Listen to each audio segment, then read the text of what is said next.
Good morning, everyone. Welcome to today's Software Sustainability and Practice event. My name's Emma Barnes. I'm Research and High Performance Computing Team Lead, and I will be hosting today's event.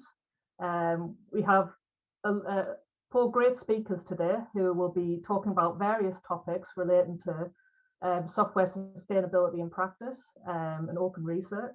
This was actually created by the University Open Research Operations Group as part of our series of Open Research at York initiative. So the aim is to foster a community of practice and support for open research across all disciplines. And as part of the research and high performance computing team, this is something we all feel passionate about and something we try to promote with users and academics across the university. It's really important for your research. It's really important for fostering community and fostering open research between people. So in terms of housekeeping, obviously, you know, we're all virtual, so there'll be no fire drills or fire warnings and things like that.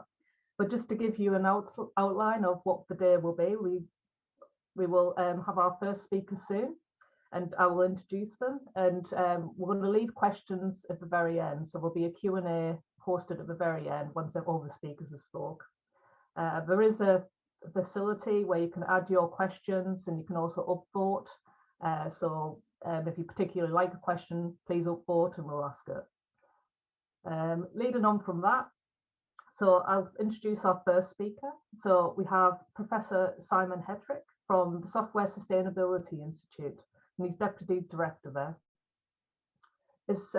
He works as a stakeholder from across the research community to develop policies that support research software, the people who develop the software and researchers who rely on it. So Simon is a very passionate advocate for research software engineers, and he's also orchestrated the campaign and gained recognition for this community. So on that note, I'll pass you on to Simon, and you can start giving his talk. Thank you very much, Emma, for that rather wonderful introduction. I'll just share my screen and let's hope that this all works perfectly. That's great. So yeah, thank you. I'm going to be talking about sustainability today, and as you can imagine, that's a subject that's rather close to my heart, working for the Software Sustainability Institute. I'll start off by looking at the role of software in research, you know, how important it is. I'll then talk about the way that we view sustainability, and I'll start talking about this idea that software sustainability isn't a process, it's a culture. That's why it's so difficult to achieve. I'll look at some of the things that we've done to help sustainability, and then I thought let's end on things that you can do. I've got 5 practical changes you can make to help sustainability. So with that, I'll get started. So my background is that I'm an experimental physicist, and you know, whenever I think about reproducibility, I always sort of kind of go back to those times, because I was working in a clean room that was slightly less fancy than this one, creating novel types of laser. And when you are doing fabrication in that way, it becomes abundantly clear that everything you do is really important to the end result. So you have to record absolutely everything, even if it seems like an ancillary detail, because at some point in the future, if you want to repeat that fabrication, you need to know what you did. And so, but I mean, all research is a process of that form. It's just that these experimental ways are going to make it clearer, I think, to think about research as a process. And when we set up the Institute back in 2010, what we'd realized was that for some reason, software had just been left out of the thinking when it came to thinking about the research process. And you'd look at publications and they would talk a lot about the data they'd collected and the way the processes around that. They'd talk about the results. And then when it came to talking about the analysis, they would talk about the mathematical background to it. But when the actual generation of the results, they would say, and we produced the result using some analysis in a MATLAB code or some software written in MATLAB. And that was it. And there are lots and lots of reasons why software was being overlooked. And that's basically the source of the software sustainability idea. But for me, I think the really big thing is that sometimes we're quite naive thinking about software, and we think about it as like an objective truth. And it took me years and years to really sort of hammer this through my own mind. And I realized that software is not objective. It's a really subjective medium to work with. There are millions of ways of writing code that does exactly the right thing. But we tend to think of it as objective. But really what we should be thinking of software, and we think of software, and it's going to sound a bit pretentious when I say this, but we should think of it as an art form, at least in the sense that it's highly subjective. There are many ways of doing it right, and there are many more ways of doing it wrong. And once you get that idea, you start to understand why it's important that we're clear about how the software works, why we make sure that the software that we use is available to other people so that they can either build on it or check out the reliability and reproducibility of our results. So really, this is what software sustainability is all about. It's about making sure that the software underneath the research is around and is still going to be around in the future, so that we can build on it and check its reliability. So I should really define what I'm talking about when it comes to research software at this point. And for this, I'm going to turn to the definition that we used when we ran our first study of software use in research. And that is, research software is any software that is used to generate, process, or analyze results that you intend to appear in a publication. You see, it's quite a clever definition in the sense that we've completely sidestepped the issue of defining what software is. And that's largely because we didn't want to get drawn into the debate around whether things like Excel count as research software. But what we did do was we made it clear that we wanted to talk about all software. So certainly the massive professional software packages that we all have to use, but also those few lines of code that you write to do something seemingly trivial in your research. For example, putting together a couple of lines of code to knock the really annoying Excel end-of-line characters that it sometimes randomly puts into CSVs. You might write something like that and think it doesn't really have much of an effect, but if it's also accidentally changing your date formats, it's going to have a huge effect on your results. And if you don't have access to that software, there's no way you can track back to why your results aren't as you intended. So that's research software. So what I want to talk about is then how important it is in research. And what was really interesting here was when we started the institute, it was all based on argument. We'd all been working in these communities for a long time, and we knew there was a lot of software out there, but there was no evidence to show quite how reliant we were on software. And it fell to us to run the first study. And we did that by sending a survey to 15 Russell Group universities. It was based on the 500 responses we got from researchers from all domains. And what we found was that 92% of researchers said that they used software, research software in their work, but more importantly, 69% said that the software was fundamental to the generation of results. So here you have your first sort of peek at how important software is in research. If you take away the software, you lose 70% of your research overnight. And then we found that about 56% said they were developing their own code, and I doubt that number would be as high if we weren't clear with our definition that we mean all software, even those couple of line codes. This was a really important study because it was the first time we started putting numbers on the use of software in research, and it was when research stakeholders and funders and people like that really started paying attention. And we've seen gathering interest in the use of software and the support of software and research ever since. For that reason, we've been repeating the survey. We're doing it on a university by university basis, and here's some results just to give you an indication from my own university in Southampton. And we've been doing it on a university by university basis, gives us a bit more opportunity to sort of divide the information up. And here you can see the use of software, but split across the different faculties. You'll see in 3 of the faculties, it's basically everybody is using research software. Social sciences, it's almost everybody, and arts and humanities is still, it's pushing 70%. So we're seeing support for our original figures and we're getting much higher numbers. So just within this one university, we've got 600 responses. So this is statistically significant. This is a good representation of what is happening. We had to conduct a number of other studies to look at different aspects, but the one I thought would be most interesting would be this one of publications. So for this, we turned to the ePrints repository software, and we chose 31 UK institutions that mandate that all of their publications appear in their repository. So the 600,000 papers that were part of the study don't represent just some of the research. They represent literally all of the research that is being conducted at these universities.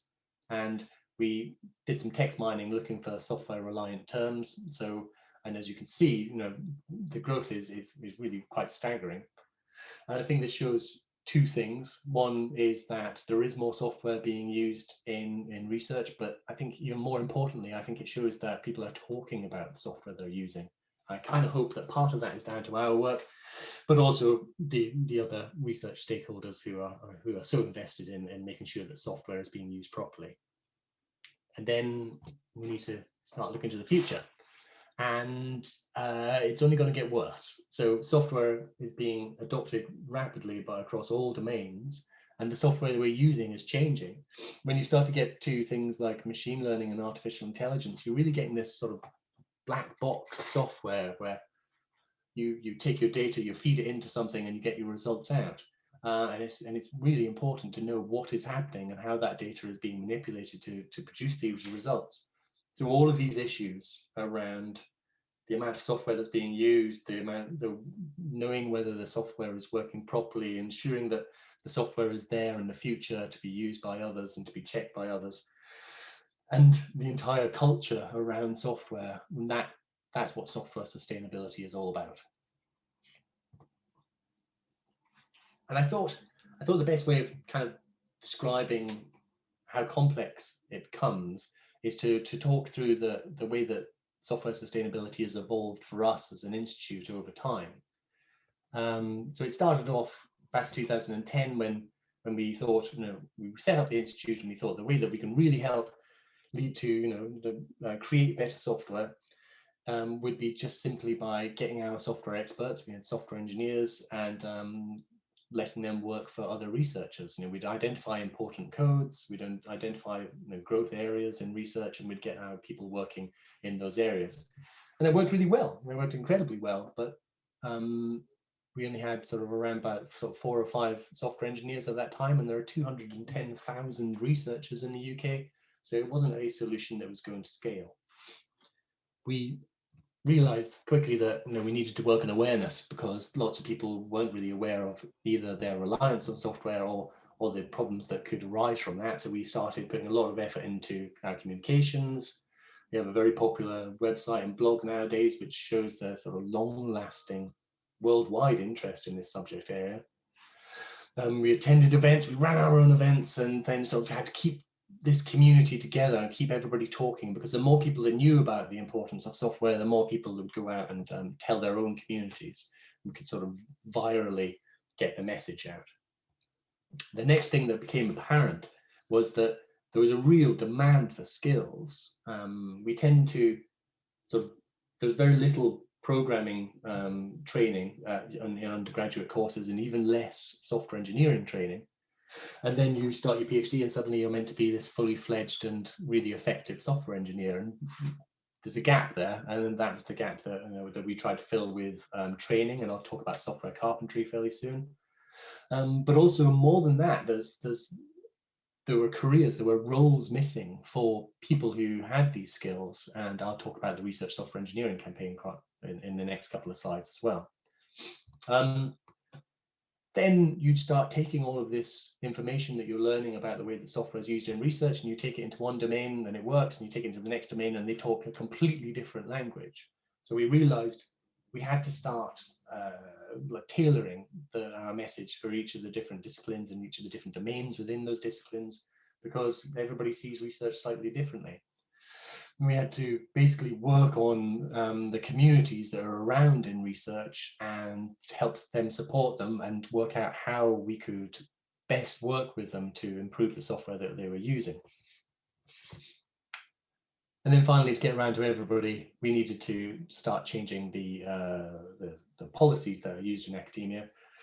And that meant doing things like collecting evidence, as I've shown some of the studies that we've done. It meant lobbying for changes to things like funding. So research funding sort of fetishizes novelty, but with software, that means that it's easier to get funding to recreate somebody else's software than it is to get a smaller amount of funding to maintain a piece of software that's already working and effective.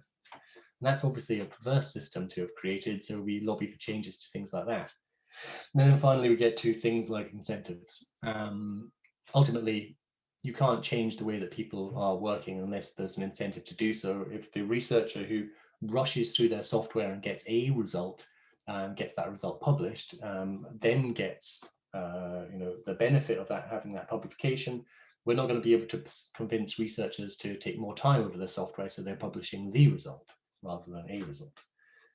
So there was work to be done on changing incentives, and that's where another one of our campaigns, the Hidden Ref, comes in.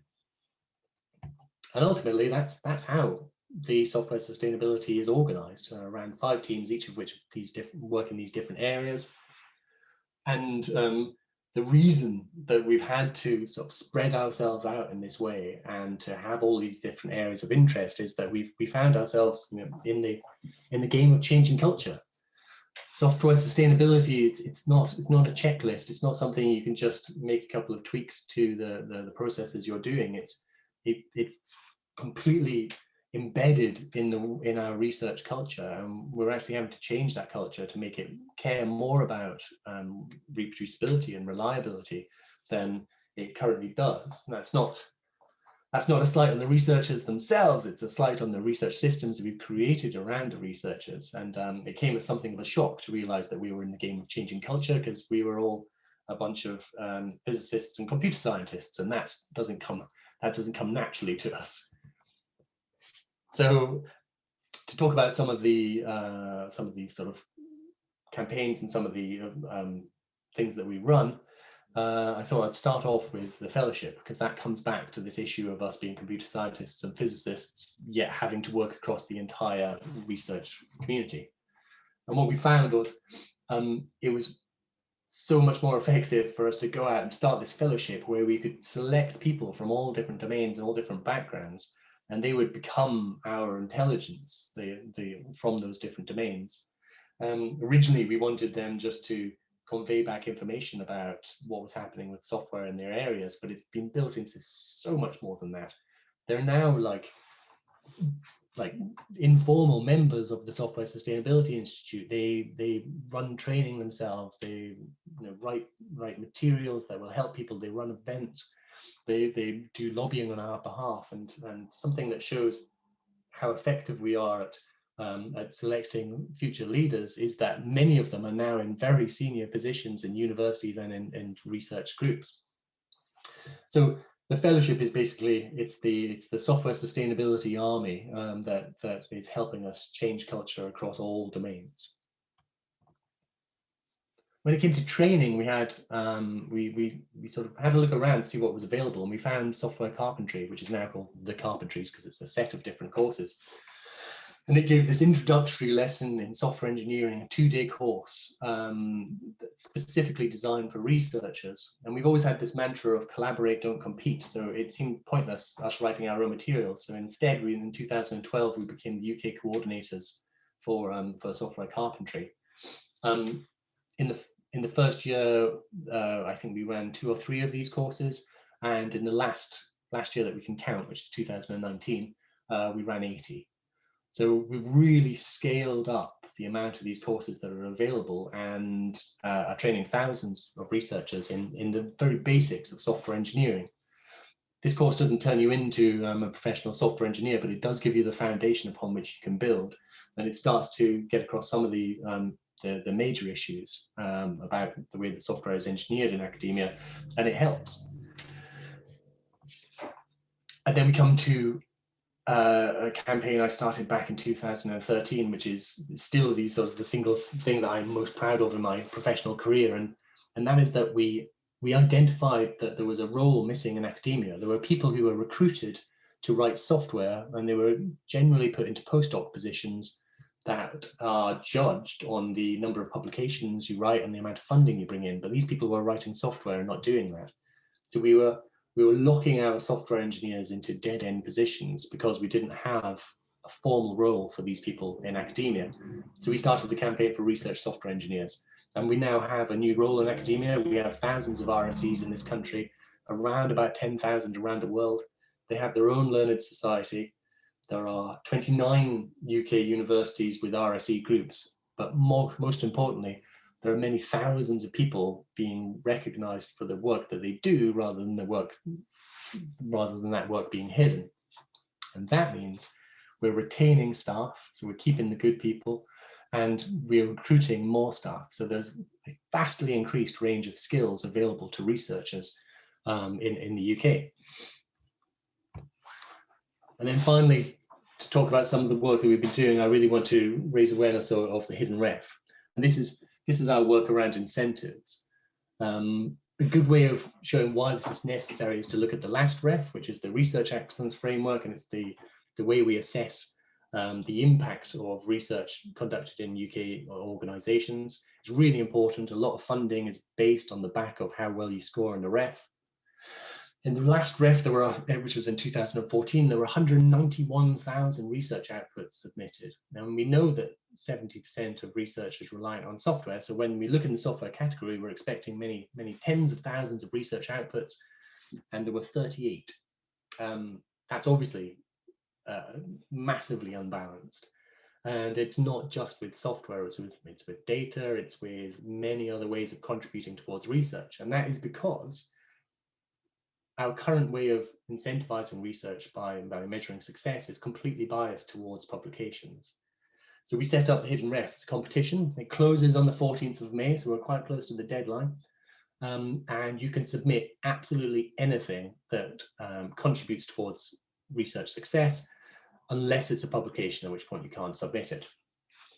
One really important category within this competition is the hidden role. And that is people who contribute to research success but aren't currently recognized within the traditional system.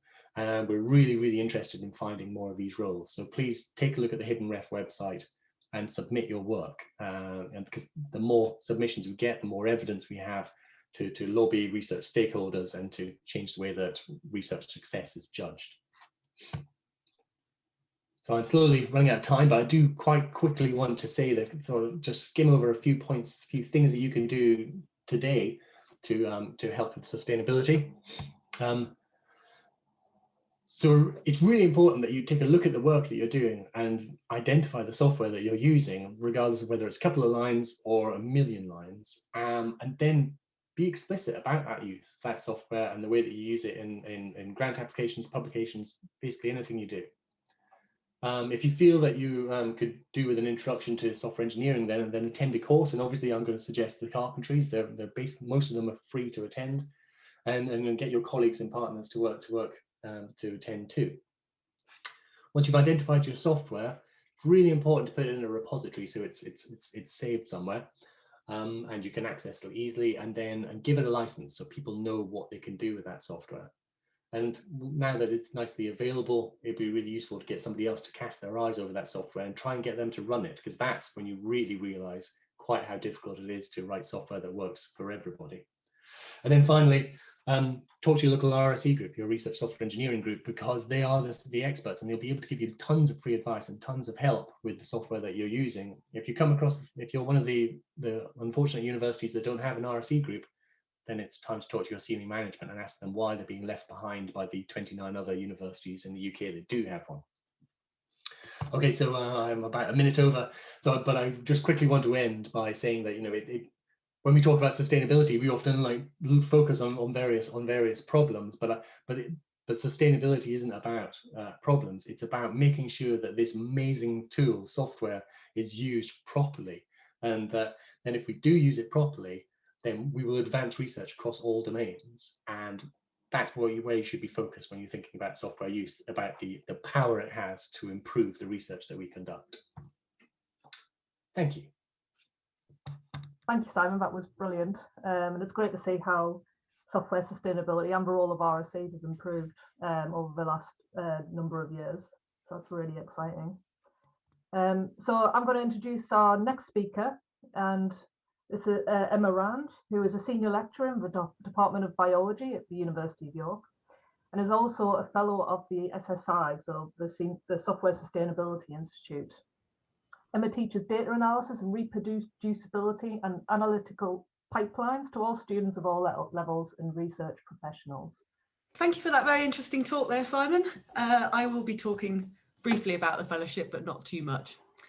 So as Emma just mentioned, my name is Emma Rand. I'm a senior lecturer in the Department of Biology here at the University of York, and I'm a 2020 Software Sustainability Institute Fellow. So I'm also a member of R Forwards, which is the R Consortium's task force on increasing the representation of women and other minorities in R.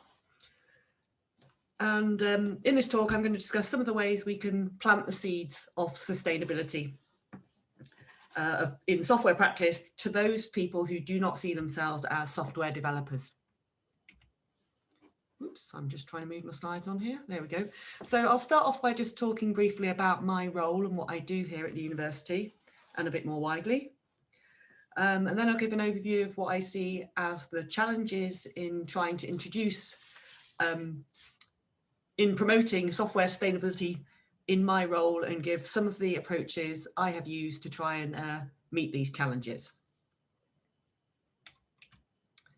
So I'm a biologist by training. I did my first degree in biology at Sheffield and a postgraduate degree in computational biology here at York. And my expertise is in data analysis, data science, and reproducibility in general. And I'm a T&S lecturer. So that means I'm a teaching and scholarship lecturer. So most of my time is spent teaching and training other people in data analysis and reproducibility, or thinking about how to teach them and train them in these things. So the populations I teach are mainly biologists. They are undergraduates, postgraduates, and researchers. And I lead the analytics training for the White Rose Doctoral Training Partnership in Mechanistic Biology, which is a joint programme between Sheffield, York, and Leeds for PhD students. And I am also a co-lead with Emma Barnes, who's here today, and Neil Chu Hong of the Software Sustainability Institute, and James Chong from Biology on a new project called CloudSpan, which aims to upskill researchers in analysing environmental biotechnology data in the cloud. So the main challenges in teaching sustainable software practices to biologists is that they don't really see themselves as software developers at all. They don't see any outputs from their workflow other than results as being actual outputs of the research process, as Simon was talking about quite a lot in his talk there. So at early stage, biologists see themselves as, first of all, consumers of knowledge about living systems. So when they come into stage one, as I'm showing some students here on our admissions pages, they see themselves as people who are in the field, in the lab, and mainly learning about biological systems. And part of the university process is obviously turning them into people who will be producers of that knowledge about living systems rather than consumers. So in other words, they have a really strong interest in results. And they don't see that the process of getting those results, such as making the data available, writing the code, using the various tools that they might use, they don't see those things as potential outputs for their work. And this is one of the reasons I'm really keen on the hidden ref, and I'm trying to encourage all my colleagues to enter it. So, but because of this focus on results, it does mean that biologists have a strong interest in data analysis, so that data analysis is quite a good route into learning about sustainable software practices. So even though sustainable software is much bigger than just data analysis, it works as a very good route in for people that otherwise wouldn't normally see themselves as software developers. So most biologists are fully on board with the idea that their results should be reproducible, and they're also quite on board with the idea that they could be more efficient in the way that they work. So even though they're interested in it, or they understand the importance of data analysis, they're often not very interested in doing it in stage one.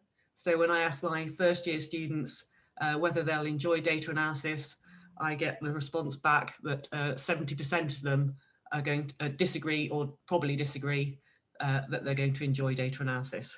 So it's a bit of a tall order for first years.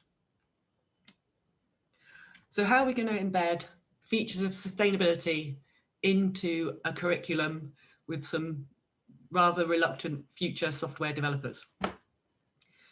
So some of the features of sustainability are things like documentation, organization, making things available, making them portable, giving identifiers to items, and trying to ensure that they're reusable. And I'm trying to get these ideas into the very early stages of data analysis training so that they already have some foundation by the time they get to a research career in which they might actually become producers of software themselves, more than just users. So these are my solutions. I've got three main solutions which I use to try and encourage reluctant software developers to become sustainable software developers. That is to use R, to start early, and to teach and model workflow, project organization, and documentation. And one of the things that underlies what I try to teach people from stage one is the notion that their analysis process is a communication medium. So just as they need to learn presentation skills to present their results, or writing skills to present results, they also need to develop some software practices to be able to communicate about their results. So this idea that coding is actually communication. So why use R? It's certainly not the only way to do things sustainably by a long chalk, but for people that are primarily interested in data analysis, R is a good medium because it is a domain-specific language. So it was designed for data analysis and statistical programming and data visualization, which means it's slightly easier to do some of those things in R than it might be in a general purpose programming language, which might ultimately have more utility. So it has a reputation to cater for users that don't see themselves as programmers, but are then allowing them to slide gradually into programming. So sometimes, or quite often, we can persuade people who we taught R to maybe think about learning another language as well. And then finally, it's got a really active and supportive community. So it's very welcoming, it's very newbie friendly. There is a huge amount of online support and tutorials and so on. So that makes it slightly less threatening for your average newcomer. I think it's really important to start early. So these skills take a very long time to learn. You never stop learning how to do things sustainability. It's a journey in which you try and get better and better at as you go on through life. And in addition, when you're learning these things, you're usually trying to learn other concepts at the same time. So when, for example, we start teaching some of these practices to stage one students, they're also trying to learn about statistical concepts and experimental design concepts and the scientific method and so on. So start early and then also provide opportunities to reinforce and build on that groundwork. So it's important that we don't just have individual courses that are very finite at the beginning of a program, but that these skills are embedded at every stage of a student's program, from all the way through the undergraduate stages to the postgraduate level and into the research career. I like to teach workflow. So the notion that each component of your analysis has a sort of modular aspect to it. So we always have to import some data in some way, tidy it up, transform it, visualize it, analyze it, and report on it. And trying to treat these separate steps as part of a workflow helps beginners see the repetitive nature of some aspects of analysis and the modular nature. And I think the notion of making things modular is one of the things that helps us think about doing sustainable software long term. I like to teach project organization. So in our studio, we have something called a project, which collects together all the files associated with a particular analysis and manages some of the housekeeping associated with working on data. But other environments like MATLAB also have projects, so does Spider, the Python IDE, and so on. So this notion of a project in which you collect together all the things associated with the project and that you use some kind of repeatable directory structure for every analysis. And as part of that, I also like to teach them about naming things in a way that's useful, that's both machine and human readable. Now, at the early stage, this is not so obvious as this is sustainable software practice, but I think it lays the foundations later on for doing things associated with environmental, computational environments, containerization, making things open, licensing, and so on. And then finally, I like to teach really early that commenting in your code is extremely important. And particularly, I'm trying to get across the idea that your code is not a write-only thing. You don't write it, get it to work, and then forget what that code looks like. But you should be seeking to make that code something that's readable, first of all for future you, but also for others. So I emphasize commenting a lot, and that's the foundation for more software documentation like READMEs and licensing and DOIing and so on. And it also acts as a foundation for literate programming, which is when you weave together your text and your data analysis code into single documents in order to produce reproducible reports. So that's all of my presentation. I'm happy to take questions at the end. Brilliant. Thank you, Emma. That's really interesting. There's things there I need to learn. Okay, so our next speaker is Dr. John Hill, is a SSI fellow as well, and also senior lecturer in environment and geography at the University of York. John is a numerical environmental sciences and applies advanced numerical methods to understanding the underlying chemical, biological, and physical processes of natural systems. Thanks, Emma. Thanks for the introduction. I'll do it likewise and share my screen. Hopefully everyone can see the slides now. So Simon and Emma have set up my talk very nicely. Thank you both for doing so. I'm going to focus more on how researchers can turn their software, everything from a few lines of code to more software packages, into sustainable research software as defined by Simon earlier. So a little bit about me. There's lots of pictures on the web of me in front of things like volcanoes. My background is in geology, and I also have an MSc in high performance computing. I then, after a PhD, went on to do postdocs in ocean modeling and hazard modeling, particularly tsunamis. And now I'm a senior lecturer in Department of Environmental Geography.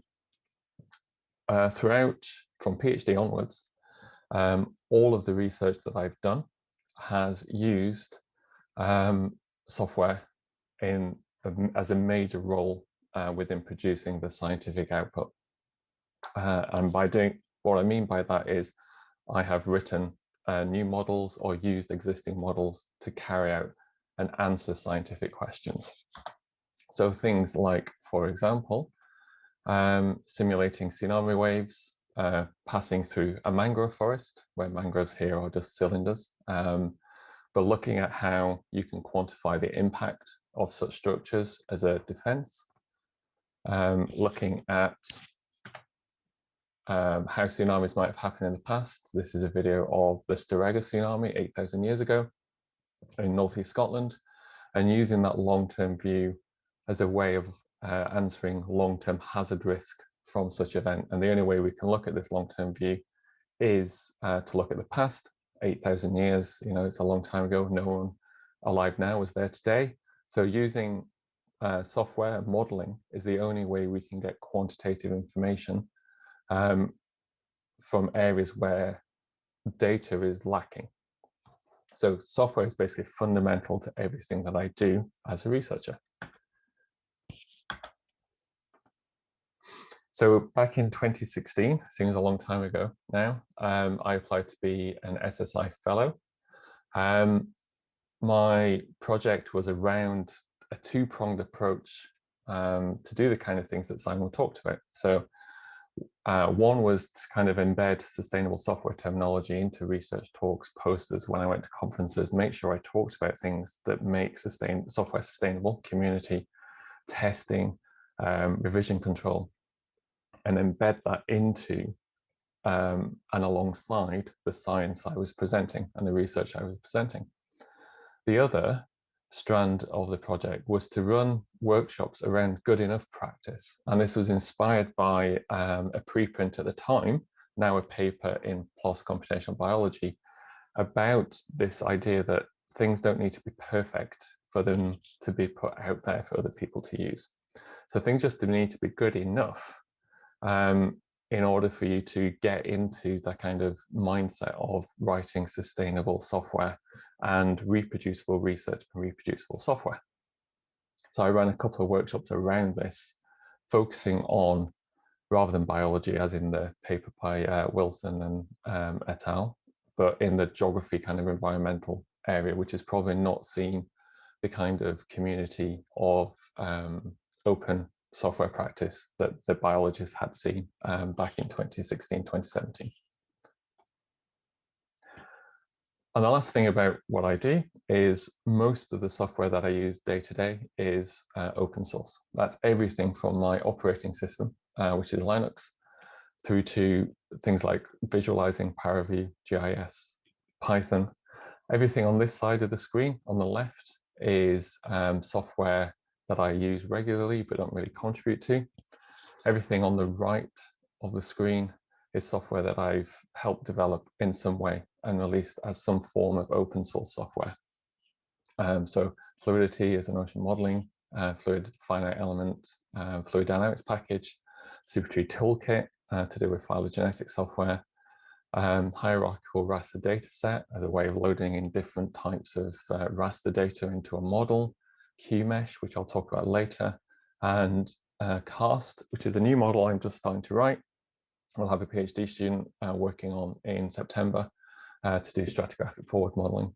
And also Thetis, which is a new kind of model that I'm just starting to use for various things. And this one of the videos that you saw of the Storegga tsunami was done using Thetis. That's in the middle, because although I use it day to day and I have contributed a little, I'm not a major contributor in this software. So the meat of the talk is what makes good research software. And the main thing, I think, and the take-home message here is that I think good research software is useful. So all the software packages that I've put on the previous slide that I've contributed to over the years in either a major way or a slightly minor way is because I found it useful. And if I find it useful, the chances are there's someone out there that will also find it useful. And as I work at a university, funded primarily by taxpayers, although obviously we're not going into arguments of exactly how that works, I think it's part of my responsibility that the public has oversight and can view the work that I do, including the software that I develop and or use throughout all of my research. But fundamentally, if I'm doing it, then chances are someone else out there will also find it useful, even if it's not to do the same thing exactly, but to do something similar. I think usefulness is the fundamental thing that makes good research software. So an example would be, for example, the package I talked about earlier, QMesh. This came out of when I was a postdoc at Imperial College, and there were 3 postdocs, myself, Alex Abdis, excuse me, and Adam Candy. We were all doing different projects, but all required to create this kind of mesh, computational mesh, on which to then run a forward model. But we were doing it in different problem domains. So we all had kind of bespoke scripts to take our data and create this mesh and our own little workflows. You know, we were having a kind of group meeting of all the PhD students, postdocs in the group, and we realized that we're actually trying to solve the same problem 3 different ways, all kind of duplicating effort here. So we got together with Stefan Kramer and Matt Pigott, and we tried to devise a way of creating software, a new software package that would take these ideas and formalize it to save us time in the future. So we decided to build on QGIS, an open source GIS package, to take data like vector data, which is this red line, and raster data, these colors, which is topography and bathymetry, and then push this through our software to create a mesh at the end. And in doing so, we've created a package that saves us a lot of time. I still use it today. I have undergrad students doing dissertation projects who are using the software. And instead of taking a few weeks to make a mesh, it is possible actually now to do this in less than a day. And the paper that describes the software and describes some uses of it now has something like 35, 40 citations. So it was primarily devised for me to use, and Adam and Alex as well, but is now useful well beyond what we originally intended. So this idea that research software just has to be useful is key, I think, to thinking about sustainable research. And just to zoom in on a mesh, I find mesh is very soothing and very pretty, and you can see the kind of detail of zooming in, and it just automates this entire process. So I find it very useful software. But obviously there are barriers to getting there, and Simon's touched on these. I'm just going to build on those packages and build on those kind of ideas that that Simon introduced, and just go in a little bit more depth. And the 3 barriers that I see now as a senior lecturer are on the screen. They're time, this idea of pride and perfection, and recognition. And they're all intertwined, and it's very difficult to tease them apart. So if you think about the software package of QMesh, that took some time to develop, which meant the PI of our respective postdocs had to step back and say, fine, you need to, I understand the need for this software, and you can have some time to go away and write it, even though that's not directly relevant to the postdoc they are employed on. As an academic now, I can see that this time aspect comes in again. Is it worth me spending the time to put the things in place that I think are needed to release software out for general use?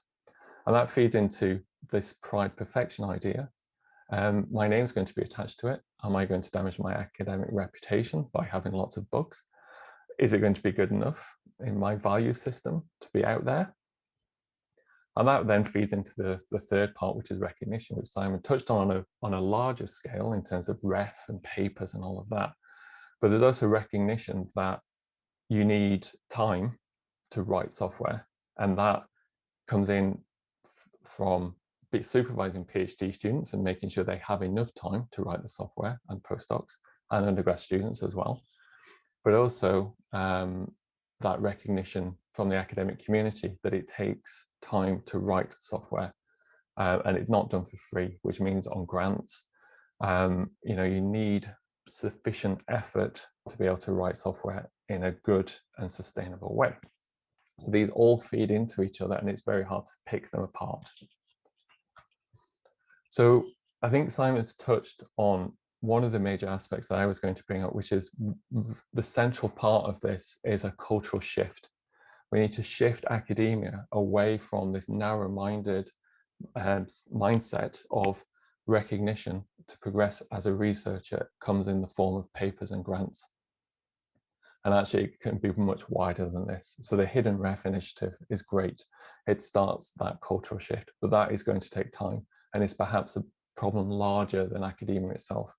It relies on things like Ref and TEF being changed, which is governmental. And it perhaps even goes wider than that, in that we're competing in an international market.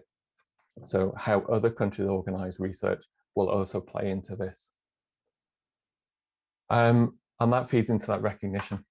So how we recognize the effort, both in terms of time and in terms of how we reward researchers and academics in terms of progressing their career, is part of this as well. But what can you do on an individual basis? What can a single individual do? Because these are big problems.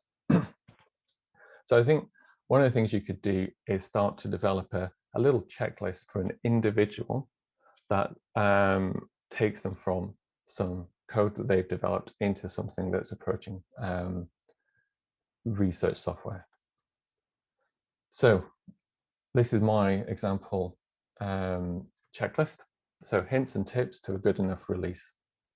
The top three, the ones in red, are the things that I think, the few things that you need to do to get a good enough release that you can put it out there. One is to make it open source. That means put a suitable license on it, GPL, LGPL, MIT. Have a read of those licenses and try and don't understand them in terms of legalese, but to realize that if you put a GPL license on, that means that someone else can use your code, but they also have to release it as open source as well. You can do this simultaneously as releasing it, as putting it in some form of revision control. So on GitHub, GitLab, Bitbucket, your university Git server, anything that allows you to track changes. And then some form of test to demonstrate that it works. It doesn't have to be unit tests or anything kind of software engineering-y. Just here's an input, it runs through the software, it doesn't crash. That's fine. It doesn't have to be a proper testing framework. And if you want to go a few steps further, publish your software alongside a scientific paper or in something like the Journal of Open Source Software. A short manual, a page or two, so someone else can at least get to grips with the software without reading the code if necessary. An example or two would be useful and nice. A website that helps disperse the idea of the software is available. A logo, you notice all the logos on the software packages that I used. I designed a lot of those logos, form of procrastination, but I think it helps brand in some way. And then finally, a short document on how to contribute, add a bug. What if you want a new feature? How do you contribute a new feature? It could be something as simple. If you want to contribute, email me. Nothing on this is particularly onerous. You should be able to do all of this once you know how to do it, within a day. The other aspect of this, the flip side of the coin, is not to worry about these things. Don't worry about bugs. All software has bugs. It's inevitable. Don't worry about software being complete. There are going to be features that are remaining in your software. Just don't worry about it. Don't worry about having a full manual that documents every aspect of the code. Researchers are used to, software researchers like myself are used to dealing with code that isn't fully documented. To put software out there, it doesn't need to be complete. Don't worry about running on testing on all operating systems and all combinations. You're not a commercial software house. That's well beyond what a researcher can do. And also don't worry about if you're the only person who uses it in the end. That's absolutely fine. And that's not anything about your software, the quality of your work. If you're the only one who uses it, no problem at all. There are, of course, pitfalls around doing this. There's issues around risk to career of putting, for example, a new method out with software that someone else then uses, cites you rather than invites you to be on that paper. You might risk using paper. Some of these pitfalls are perceived, some are real, some are a mix of both. So there are issues around that, and that's something I think we need to discuss openly. Risks, a lot of unusable software being around. I think this is a minimal risk, but I have heard this being said. And it can become a time drain. There's a risk that you end up fixing lots of bugs because you want to keep users happy. But again, I think that's a mindset thing, that research software doesn't have to be bug-free, all the bugs don't have to be fixed. And if people want to contribute and you've put that documentation out there on how to contribute, you can build a community around fixing those bugs.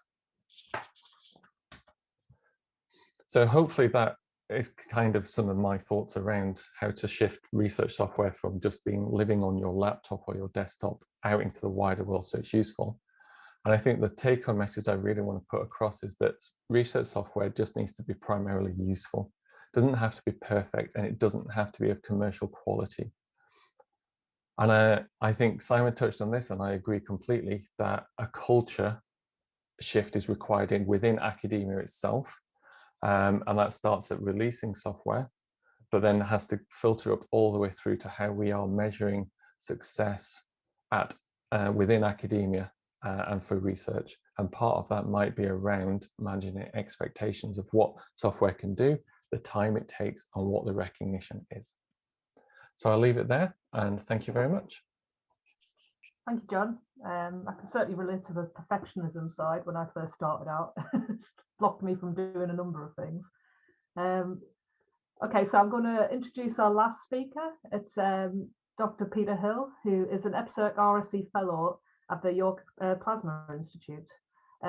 Peter's background is in physics, but is developing and maintaining research software, and has a real interest in how research software should continue to be able to be used now and in the future, and is part of a reproducible. I'll let Peter speak now. Right, thanks for a lovely introduction. Right, I'll show my screen. Show the right thing. There we go. Right, hello, I'm going to talk about Research Coding Club. This is sort of an extended advert for the Coding Club that I run. And I'm going to talk about the what, the why, the when, and the how of it.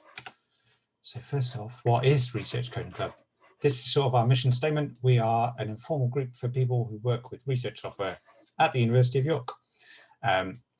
We have a broad definition of research software. Simon had a nice definition. There's another one that I've heard that's basically everything but Microsoft Word, if you use it for your research, and a wide inclusivity of people who work with research software. So we have everybody from undergraduates to professors turn up. And those are some of my favorite sessions when we've got the sort of the whole span of the career track there. And occasionally people from outside the academic and research sectors, like the professional development and so on. Everybody is welcome. Why did we set up Coding Club? So back in about like 2016, when we were thinking about this, there was little of the training for software development at the university, sort of beyond the introduction to programming. So there was lots of really good courses on, introduction to various programming languages, Python and MATLAB, and how to get started on the university clusters. But there wasn't very much training for the continued aspect that was available to everybody. Because writing software is not just about learning a programming language, as we've already seen from John, Emma, and Simon. There's more to it. There's all this other stuff around it. And another thing, so this is going to sound sort of mean-spirited, and I really don't intend it to be, is that I found myself as the resident computer person in our group bumping into the same set of common problems again and again. For example, people getting stuck compiling or installing software packages and just not really being able to deal with the errors or the problems that they had.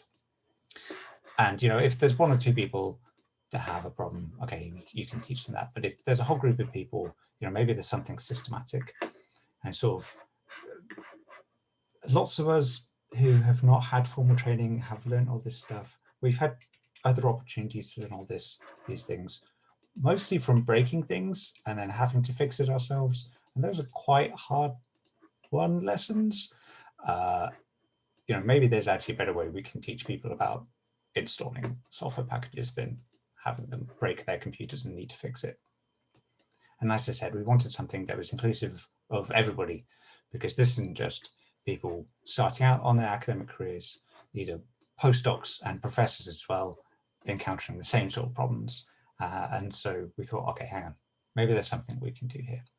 So a group of us in the physics department started up Physics Coding Club in 2017. And Simon touched upon the SSI communities. Tailoring your message to the specific community can be really quite important, right? You sort of eliminate a layer of translation that people need to do between how is this actually relevant to me. Also, something quite important is that we moved the location between the 3 main physics buildings. The Department of Physics is spread out across the York campus, and while it's not particularly far between the buildings, it turns out people are slightly reluctant to walk 10 minutes to a thing for an hour and then have to come back 10 minutes. So it was quite important that we did go around all the main buildings, and we saw a different crowd each week, basically. But you know, sometimes you have to go to your audience. And we started off doing every week during term time, and we had regularly about a dozen people plus or minus turn up. And we sort of plodded along for a couple of years, building a reputation in STEAM. And we'd every so often have somebody be like, "Oh, can so-and-so come along? Can I come along? I'm in biology, I'm in chemistry." I'm like, well, yeah, of course, the more the merrier. And then early 2019, we realized, hang on, this is silly. We should just like open it up to everybody. And we immediately got people from like economics and philosophy turn up, like a whole variety of people, which is also like really exciting. And at that point, it was getting rid of a hassle to try and book rooms like around all the departments. So we stuck to just trying to use the same room each week if we could. Later that year, we added drop-in code clinics that I'm going to talk about in the next slide. And we also dropped down to doing it fortnightly because it turns out organizing weekly sessions was using really quite a lot of my time. So to like take the load off a little bit, we switched down to doing fortnightly sessions. And then in 2020, we finally pulled our fingers out and said, hang on, we should actually be called Research Coding Club, not Physics Coding Club. And we now get regularly about 20 to 30 people turn up. And I think it's about 200 people on the mailing list. So let's talk about the things that we do. So I see that we sort of have 2 streams of content. One is the like pragmatic, foundational aspects, and one is the sort of more general interest around the topic interests and sessions. So we do things like teaching version control and testing of all different natures and things like debugging and build systems. And we have seminars on various aspects of designing software and managing your data. And then, which are all sort of like really fundamental things that are really important to know as you grow as a software developer. And then with more general interest things, we have had people come talk to us about teach us the Haskell programming language, which is a really interesting programming language, but one that people likely aren't using day to day for their research unless you're doing a particular kind of research. We've had Emma has come to talk to us about SSI fellowships, and we've had people talk about quantum computing and hardware bugs, all of which are super exciting, and I think talk around the topic of software development. And as I said, in 2019, we added Code Clinic as well. So it's a drop-in session. A group of us, RSEs, research software engineers, basically sit in a room, or in the last year, a video conference room, and help people that come in. And so we've helped people do everything from designing database schema to installing particularly tricky software. So those are all the sort of things that we do. And so I'd like to talk about one other thing that I think is a bit less obvious and sort of touches on all of the other Simon, Emma, and John's talks as well, which is about providing concrete, pragmatic examples of perhaps more abstract concepts and values. So when Simon was talking about the SSI activities, he talked about some like top-down activities, lobbying funders and the government for trying to push forward cultural change that way, and the sort of complementary bottom-up aspect of the carpentries. And John also talked about embedding sustainability terminology in the teaching as well. And Emma talked about the whole aspect of the different topics that are important for developing software. And so in all of these activities, and in Coding Club as well, we can make connections for people between these like concrete behaviors and activities to the bigger concepts and values of like open research and sustainability software. So let's make that more concrete. Every year, the start of the academic year, we do a session on version control, hands-on version control. I think it's a really important digital skill, like outside of open research and outside of software sustainability. It's a really useful thing to be able to do. And I find I don't actually need to motivate that very much. So I start off, do the same thing every year because it gives me a kick. I ask, how many of you are already using version control? And on like a particularly good year, I guess we might have 10% people put their hands up. But it's actually a trick question. And I'll show them this slide and say, you're actually all using version control already. You just didn't know it. This is version control, work_final_2_ comments, whatever. That's version control. It's not great version control, but it is version control. And we can do better. And people get it. Aha, right. So I don't need to motivate much more beyond that. Why version control is useful. But then we can start talking about other things, linking version control to other topics. Version control isn't the same thing as backups. We run a session on backups, how to automate your backups, issues around that. You also need to do backups, right? That's an important part of research data management. We can talk about how commit messages are a really important form of documentation. Unlike comments in your code, they can't get out of sync with the code. They're like fundamentally stuck to that particular change set, right? That's a really important part of software sustainability. We can talk about how version controls systems give you unambiguous references to a particular version of your software and how you can stick that in your paper then so that people have an easier time of reproducing your work. Right, we've got references, we've got reproducibility, we're talking about open research, we're talking about software sustainability again, we're talking about research data management. And so let's have another example quickly. We can talk about, when we talk about testing and we teach unit testing and test-driven development, we can also talk about testing as a form of documentation. If you do this, you should expect this as the output. We can talk about how testing underpins reproducibility, right? Reproducibility is science. That's what science is. It's about reproducibility. So you should be doing testing if you want to be doing science. We can talk about how the best tests are automated as part of your continuous integration, continuous development framework. We can talk about how writing software that can be tested is a really good form of software design. We can, and anytime we show any code snippet, we can talk about the importance of naming things. And so when we're teaching people a particular concrete skill, we can also make those connections to other skills explicit. We can contextualize these skills in a particular, like I said, value or concept, open research and software sustainability.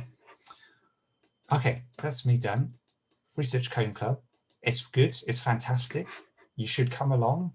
Maybe there's something you can talk to us about. We're every other Wednesday at 2 p.m. Next session is next Wednesday, the 28th. We've got a drop-in code clinic. There's some links. Top one is our website. The bottom one is the video conference that we're using. You can just pop in on the Wednesday. All right. Thank you very much. Thanks, Peter. And recommend people do go to Coding Club. There's some great talks which have been given there. And obviously, if you need some help as well, there are a lot of very knowledgeable people there who can assist. Okay, so I just want to say thanks to all our speakers today. And now we're going to have a question and answer session. So if anyone has any questions for any of the speakers today, then please raise your hand or comment in the question and answer box, and we can pass that on and get some good conversation started. If not, I will start. Okay, so we do have, I think Samuel Killian has answered Samuel's, but Paolo in the question and answer box is asking, what is the most widely used in research projects, object-oriented programming, procedural programming, or a mix of both? I don't know if John or Peter would like to answer that, or Yeah, I'll go first. yeah, I think it came on when you were talking. So. So I think it's a mix. The software that I've written, it's a complete mix of object-oriented or procedural. There is no best way of doing it. It depends on what you're doing. So I have seen both. I have seen projects transition from procedural to object-oriented, and I've seen it actually in the reverse as well. So it depends on what you're doing and what language you're using or is forced upon you, or what you're trying to do, I think is the answer to that question for me. Yeah, I think I have seen like data analysis scripts tend to be more procedural, just that's the nature of the beast. But the libraries that people use are often object-oriented, to at least to some extent. But yeah, just it varies. I've even seen functional research software, which is always nice to see. If anyone else wants to add to that. Okay. So Samuel also asked a question, why do academics care so much about reputation when open source software developers are happy to collaborate openly? So he also asked about a GitHub for Science. So I think Killian posted something in the chat, but I don't know if anyone else would like to add their comments to this. I think it is actually quite an important topic. So yes, Simon. Maybe I think everybody cares about reputation. It's the way in which reputation is measured that is so important. So you know, open source developers get their reputational hit from look at the number of people who are contributing to my project, look at the number of people using my software, and they're getting direct benefit for the thing that they're doing, which is developing openly. Researchers get benefit mainly from writing publications, so that's why they tend to overlook the software. And that's kind of one of the things we want to change. Brilliant. Okay, Simon, so I have a question too. What have you found the biggest blockers for you for convincing people to move to a more sustainable software approach? There are many. If I was to choose, I think that so that I might answer that question in two parts. So the first part is that it was this realization, and then it comes as a surprise when you realize you're in the game of changing culture. And we thought we were just wanting to get people, you know, access to better software engineers, and suddenly we find out no, the thing that we need to do to get software the right kind of recognition is change the entirety of research culture around the planet. And you know, for the 8 people that set up the institute, that was quite an undertaking. And then the second part, I think for me, it's incentives, because the biggest blocker is incentives, because ultimately you can't persuade people to do good things if there isn't an incentive to do so. And we've seen the work like Emma and John and Peter, and but most of that is kind of extracurricular. You know, they're not getting the career boost that they should be getting from that, from being, you know, from their academic overlords. You know, it's all, as you'll get lots of people volunteering and doing great work, even though they're not getting their reward. And the only way we can ensure that there'll be more people is making sure that there is a reward, and that comes down to incentives. I don't know if any of the other speakers also have a view on this as well from their experience. I think Simon is absolutely correct. It is incentivizing. And I think the SSI is doing the right thing in terms of a top-down approach, trying to get research councils, institutions to recognize effort differently for PhD students, postdocs, academics, and TNS staff as well. Emma's included in this in terms of recognizing the work she's done. Teaching undergraduates is a challenging thing to do. But then the bottom-up approach as well in trying to get academics, researchers, PhD students, the skills necessary to actually shift and move that. So I think how you get these two to actually then meet to produce is actually probably the difficulty, and that's the cultural shift. And cultures take time to move, but it's moved quite a lot actually since I was an SSI fellow. So in 5 years, I think it's shifted a lot. So I think we're on the right road, and I'm glad to see that all the speakers today, despite not seeing each other's talks, all have a very similar message. So we're all on the same kind of wavelength for this, which is encouraging to see. So to build on that a little bit, the most common blocker I see is actually a really easy one of people not seeing the value of like software sustainability. And then you talk about like testing, like I think the example I use, if I came to you and said, I've got a theory of quantum gravity, but you can't see the proof, you wouldn't believe me. If I came to you with some software that didn't have any tests, you should also not believe me. And actually, when you teach people these skills, that sort of opposition, that blocker, just evaporates really quickly.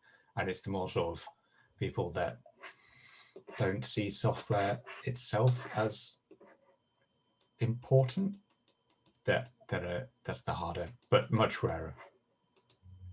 Like, thankfully. I think so.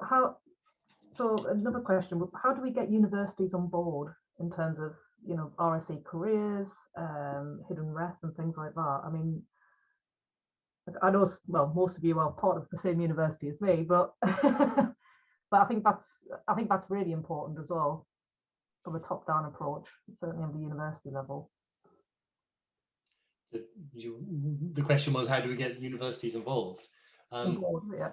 So I think on RSEs, that's actually relatively straightforward, because you just ask a few academics across, run a survey, like we provide a survey to find information out, and then you go and show the results, and it scares the senior management, because you see quite how much software is out there, how many people don't say they don't have the skills, and how many people say that they desperately want access to those skills. And generally that's the sort of way that you start getting an RSE group in. What's nice now is, because we've got so many universities with RSE groups, one of the greatest motivators for senior management in universities is jealousy of the other universities.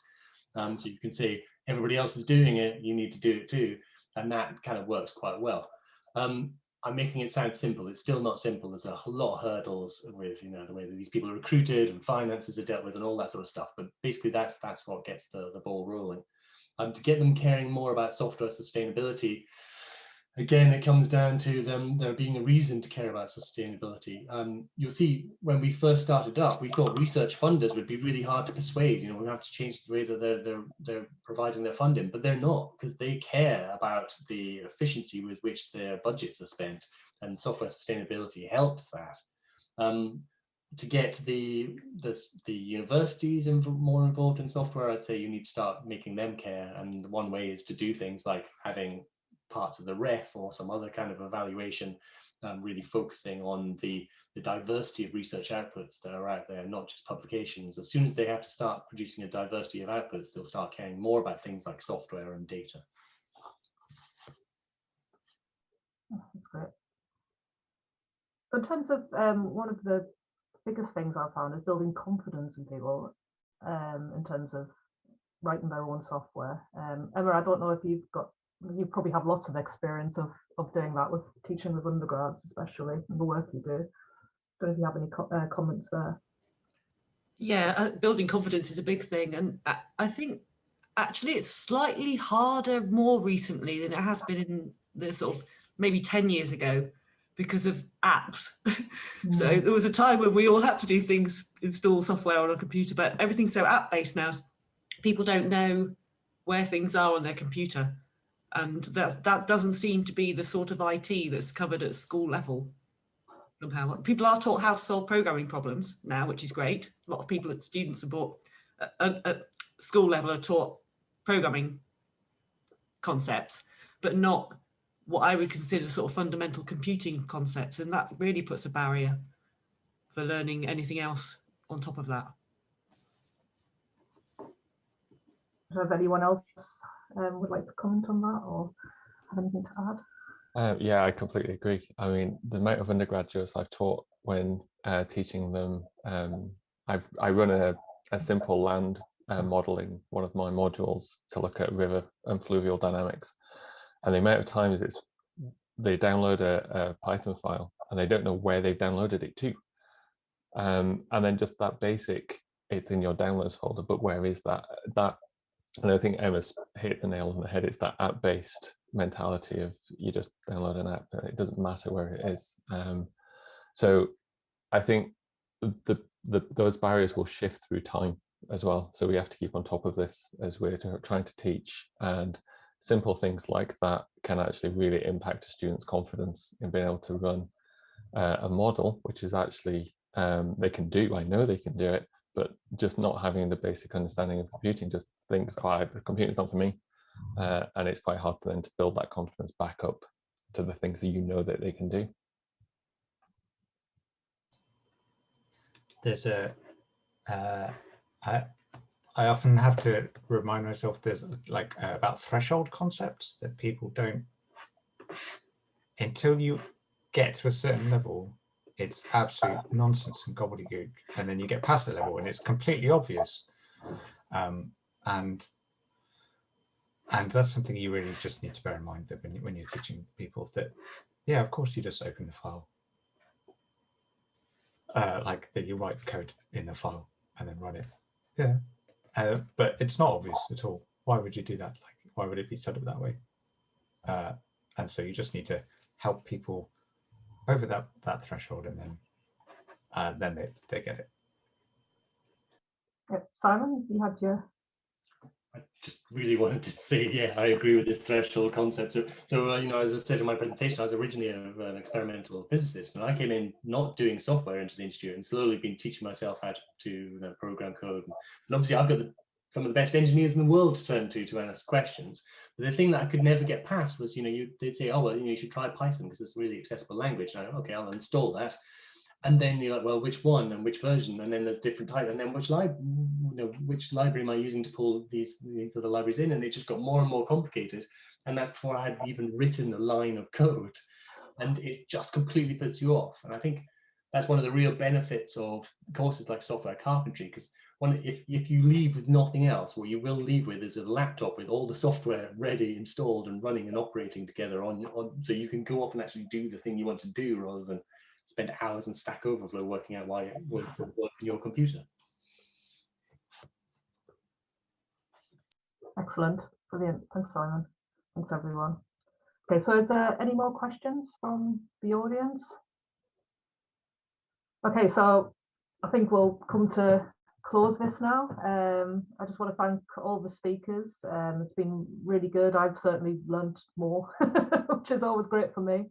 And I'm sure the audience have been given a good basis in software sustainability, and hopefully some people to talk to and places to go. So it's good we've got the Coding Club there, which is an easily accessible place to go once every 2 weeks. So if you've enjoyed this, we've also got an Open Humanities and Practice event, which will take place on Monday, the 24th of May. So that'll be formally announced soon. The University of York Open Research also has a Twitter page, and there's also a Slack page as well, so a Slack channel, sorry, I should use the correct terminology. So please join these channels, and no doubt there's plenty of other events coming up and other speakers, and let's build a good community here at the University of York and beyond and be part of this change. So thank you very much, everyone. Thank you. Bye-bye. Cheers. Bye. Thank you. Bye.